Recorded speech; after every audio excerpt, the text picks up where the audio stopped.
के अलावा कुछ भी नजर नहीं आएगा। केवल सत्य, सत्य और केवल सत्य।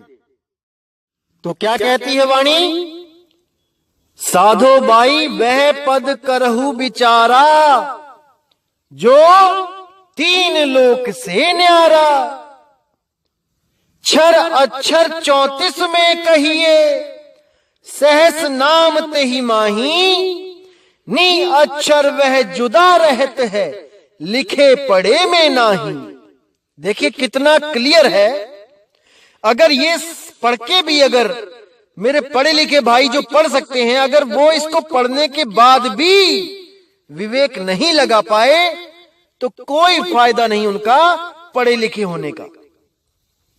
क्या कहती है वाणी? साधो भाई वह पद करहु विचारा, यानी उस पद का, उस नाम का, उस शब्द का विचार कर लो जो तीन लोक से न्यारा, जो इन तीन लोक में नहीं है। उस शब्द का विचार कर लो। तीन लोक कौन से? ये शरीर ही तीन लोक है। अरे तीन लोक है देह में, रोम रोम में धाम। सतगुरु बिन ना पाइए, सार शब्द निज नाम। निज नाम, निज स्वरूप, तुम्हारा असली रूप। बिना सतगुरु के तुम उसको नहीं प्राप्त कर सकते।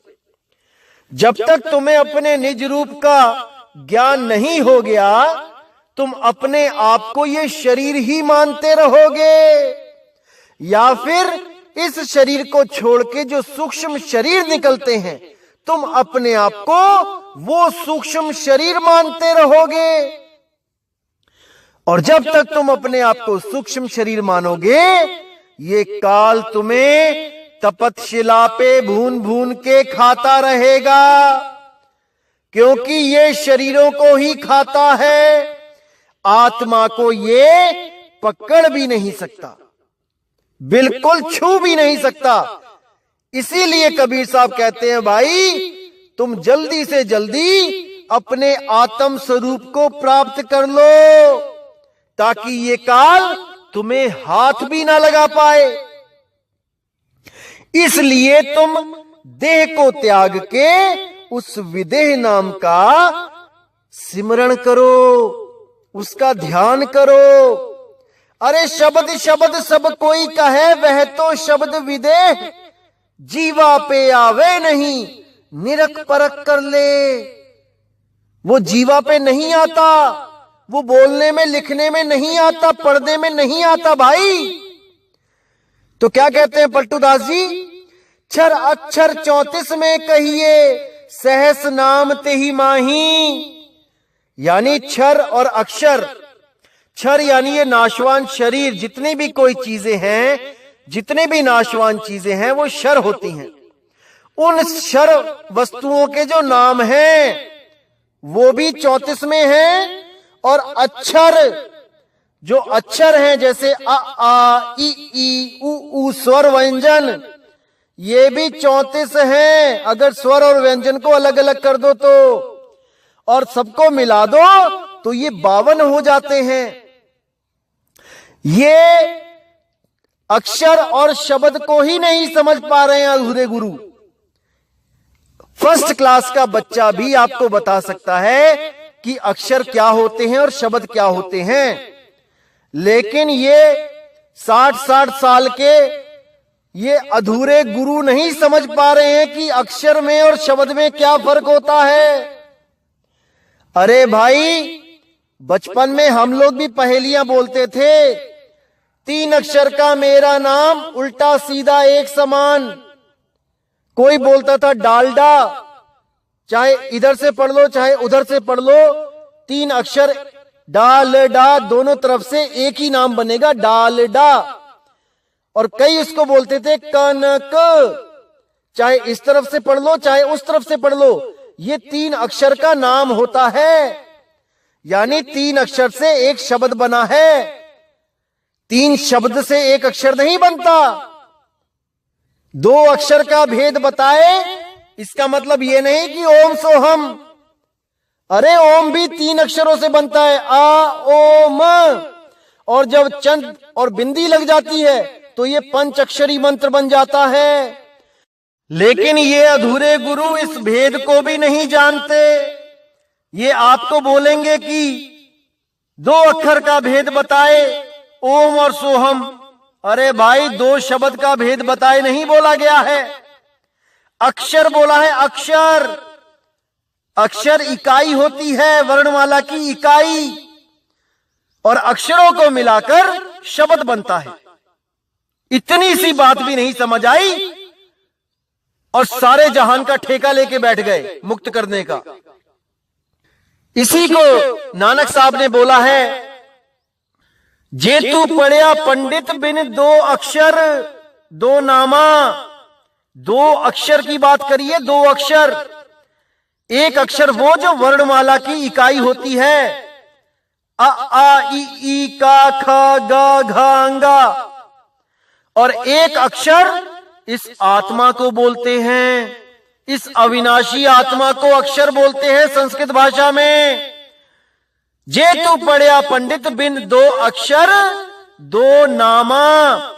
2 नामा मतलब एक असत नाम जो सत्य नहीं है, जो अक्षरों में है, और एक सत्य नाम जो अक्षरों में नहीं है, जो अक्षरों से परे है, जो लिखा बोला पढ़ा नहीं जा सकता, नी अक्षर, अबोल, अनाम है, उसकी बात करी है। प्रवत नानक एक लंगाए, जे कर सच समावा।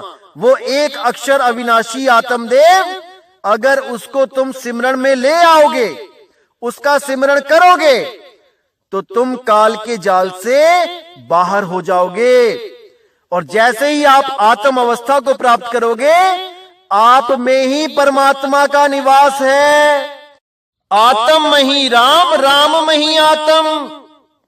समझो इस बात को मेरे भाई। तो क्या कहती है वाणी? क्षर अक्षर 34 में कहिए, सहस नाम तेहि माही। सहस्त्रों नाम इन 34 अक्षरों के द्वारा बनाए जाते हैं, और सब इन्हीं 34 अक्षरों के द्वारा बनाए हुए नामों को जप के अपना जीवन बर्बाद कर लेते हैं। करोड़ों नाम बना के, करोड़ों नाम जप के अपना जीवन बर्बाद कर लेते हैं। अरे कोट नाम संसार में, इनसे मुक्ति ना होए। गुप्त नाम सतपुरुष का, बूझे बिरला कोई। उसको बूझना पड़ता है भाई, विवेक के द्वारा, परख के द्वारा। तो आगे क्या कहती है वाणी? नी अक्षर वह जुदा रहते हैं, लिखे पढ़े में नाही। वो नी अक्षर जुदा रहता है इन 52 अक्षरों से, वो लिखे पढ़े में नहीं आता। वो लिखे पढ़े में नहीं आता, केवल अनुभव के द्वारा उसकी अनुभूति होती है। जब गुरु उसका भेद बताता है और आप जब सुरती को उस शब्द में लगाते हो, केवल तभी आपको उस अक्षर का अनुभव हो सकता है, उसकी महानता, उसकी अखंडता का साक्षात्कार हो सकता है। अन्यथा आप इन्हीं नाशवान अक्षरों को जप जप के अपना अनमोल मानुष तन, अपना अनमोल मानुष जीवन बर्बाद कर लेते हो। बर्बाद कर लेते हो मेरे भाई, बहुत बर्बाद कर लिया। अब नहीं करना मेरे भाई, अब नहीं करना। अब कहते हैं, सुन्न गगन में शब्द उठत है, सो सब बोल में आवे। नी शब्दी वह बोले नाही, सो सत शब्द कहावे। कि इस सुन्न गगन में, इस पूरे ब्रह्मांड में जितनी भी धुनें होती हैं, वो सब बोल में आ जाती हैं, वो अक्षरों में आ जाती हैं। सुन्न गगन में शब्द उठत है, सो सब बोल में आवे। नी शब्दी वह बोले नाही, सो सत शब्द कहावे। वो नी शब्दी बोलने में नहीं आता, वो बोलने में लिखने पढ़ने में नहीं आता। उसी को सत शब्द, सत नाम, सत पुरुष, सत करतार कहते हैं। उसी को सार शब्द कहते हैं, आर्य शब्द कहते हैं, अंबु शब्द कहते हैं। सब नाम उसी एक शब्द के हैं मेरे भाई। किसी भी नाम से उसको पुकार लो, वो एक ही है। फिर क्या कहते हैं? रहनी रहे कथे फिर कथनी, उनको कहिए ज्ञानी। रहनी कथनी दोनों छूटी, सो पूरा विज्ञानी। पहले उस रहनी में रहे, जैसा बंदी छोड़ कबीर साहब बोलते हैं, और फिर उसको अनुभव करके कथनी कथे, सत्संग करे। पहले खुद अनुभव करे, फिर लाखों जीवों को अनुभव करवाए, उसको कहिए ज्ञानी। और रहनी कथनी दोनों छूटे, सो पूरा विज्ञानी। और जब वो उस अवस्था में 24 घंटे विदेह अवस्था में रहना सीख जाए, तो उसको रहनी कहनी कथनी सब छूट जाती है। फिर वो एकमेक हो जाता है, फिर उसके लिए कुछ करना बाकी नहीं रह जाता। सो पूरा विज्ञानी। ये विज्ञानी क्या होता है? आपको जो ग्रंथ भेजा गया है नाम प्रकाश टीका, उसमें आप 4 भेद पढ़ सकते हो। उसमें आपको पूरा ज्ञान हो जाएगा उन 4 भेदों को पढ़ के, कि वो 4 भेद में जो परम भेद है, जो सबसे गुप्त भेद है विज्ञान का, वो आपको पता लग जाएगा। उस अवस्था के बारे में आपको थोड़ा सा आइडिया हो जाएगा कि वो क्या होती है। पूर्ण अनुभव तो भाई तभी होगा जब आप प्रैक्टिकल करोगे, क्योंकि पढ़ने से, थ्योरी पढ़ने से आपको केवल एक दिशा मिल जाती है कि आपने करना क्या है। प्रैक्टिकल के बिना आप कुछ नहीं कर पाओगे, आप अनुभव नहीं कर पाओगे। जो थ्योरी होती है वो 100% प्रैक्टिकल होता है। जो थ्योरी जिसकी सही होती है, उनका प्रैक्टिकल 100% सही होता है। और जो बिना थ्योरी के प्रैक्टिकल करना शुरू करते हैं, वो 100% थ्योरी नहीं हो पाता, वो कहीं ना कहीं गलत हो जाता है। इसलिए पहले थ्योरी को क्लियर करो, उसके बाद उसी थ्योरी से अपना सही प्रैक्टिकल करो। आप जब 10वीं 12वीं में जब प्रैक्टिकल की कॉपी लेके आते थे, तो उसमें शुरू में पहले से ही थ्योरी लिखी होती थी, और उसी थ्योरी को देख देख के आप प्रैक्टिकल करते थे। तो आपकी थ्योरी सही है तो प्रैक्टिकल भी सही होगा। और अगर आपके गुरु की थ्योरी ही गलत है, तो मेरे भाई प्रैक्टिकल भी 100% गलत होगा। अब कहते हैं, सुरती लगावे ध्यान धरे जो, सो सब आप में आवे।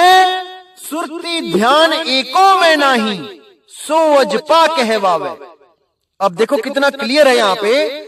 सुरती लगावे ध्यान धरे जो, कहां पे सुरती लगाए, किसमें ध्यान धरे? बहुत बड़ा सवाल है मेरे भाई। सुरती लगावे ध्यान धरे जो, सो सब आप में आवे।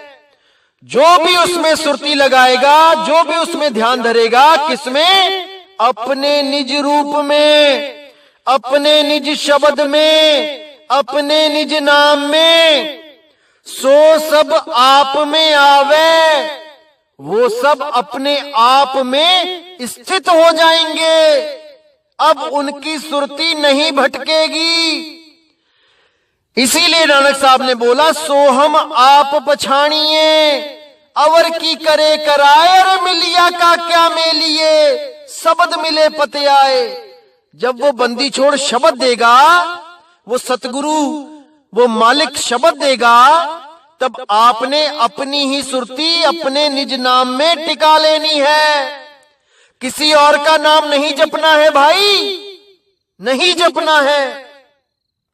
सुरती लगावे ध्यान धरे जो, सो सब आप में आवे। सुरत ध्यान एको में नहीं, सो अजपा कहवावे, सुरती ध्यान एको में नाही। मतलब जितने भी अक्षर हैं, ये 34 अक्षर की बात हो रही है, एक भी अक्षर में ध्यान नहीं फंसना चाहिए। इन 52 अक्षरों में ध्यान नहीं रहना चाहिए। इन 5 तत्वों में ध्यान नहीं रहना चाहिए। पवन में भी ध्यान नहीं रहना चाहिए, ये भी एक तत्व है। 3 गुणों में भी ध्यान नहीं रहना चाहिए। 25 प्रकृतियों में भी ध्यान नहीं रहना चाहिए मेरे भाई। केवल और केवल अपने निज स्वरूप में, अपने आत्म राम में ध्यान को धर लो, तब तो काल से बच जाओगे, वरना भाई भून भून के खाएगा। तो क्या कहते हैं पलटू साहेब, सुरती ध्यान एको में नाही, सो अजपा कहवावे।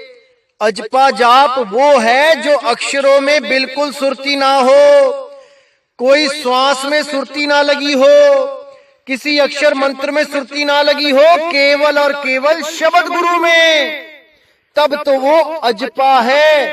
अन्यथा वो नाम किसी काम का नहीं, किसी काम का नहीं। तो अब कहते हैं, योग करे सो रूढ़ मता है, मुक्ति मह सब आवे, छोड़े रूढ़ अरूढ़ को पावे, साची मुक्ति कहावे। यानी जो भी योग करता है आज के समय में, आप देखिए टीवी भरा पड़ा है योगियों से। कोई प्राण योग कर रहा है, कोई हठ योग कर रहा है, कोई राज योग कर रहा है, सब कोई ना कोई योग करने में लगे हैं और सभी गवाही दे रहे हैं, सभी भरोसा दिला रहे हैं, सभी गारंटी ले रहे हैं कि मुक्ति मिल जाएगी।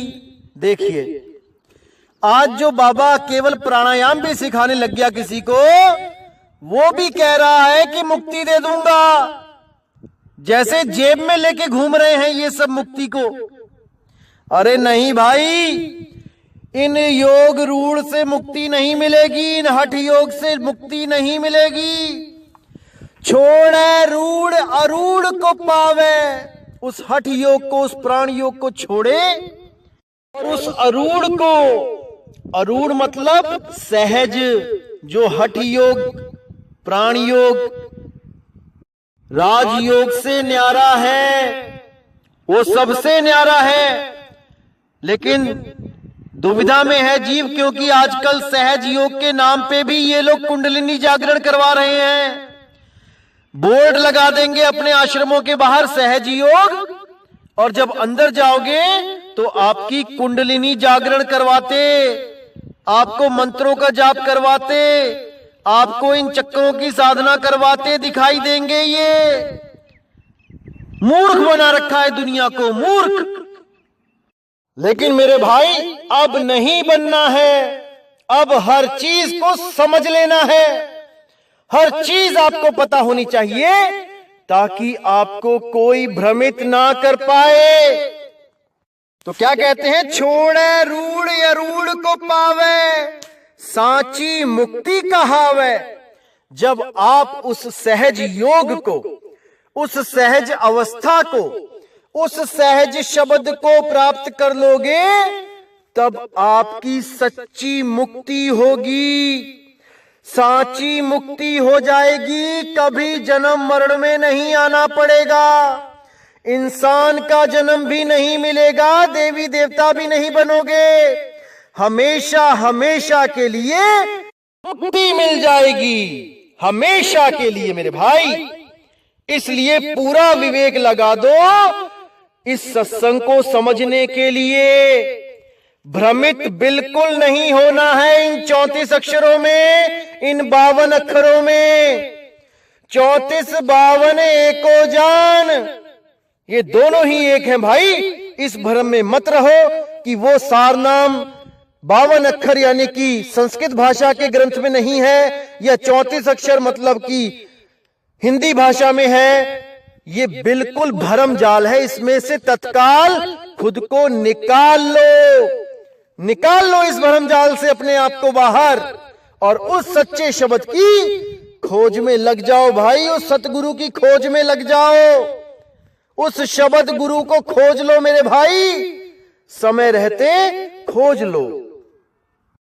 तो इसी के साथ मेरे भाइयों, मैं अब आपसे विदा चाहूंगा और उम्मीद करूंगा कि आज के सत्संग से आपका विवेक इतना बढ़ जाए, इतना बढ़ जाए, इतना बढ़ जाए कि एक भी अज्ञान, एक भी भ्रम आपके पास ना आ पाए और कोई भी आपको परमात्मा के नाम पर मूर्ख ना बना पाए।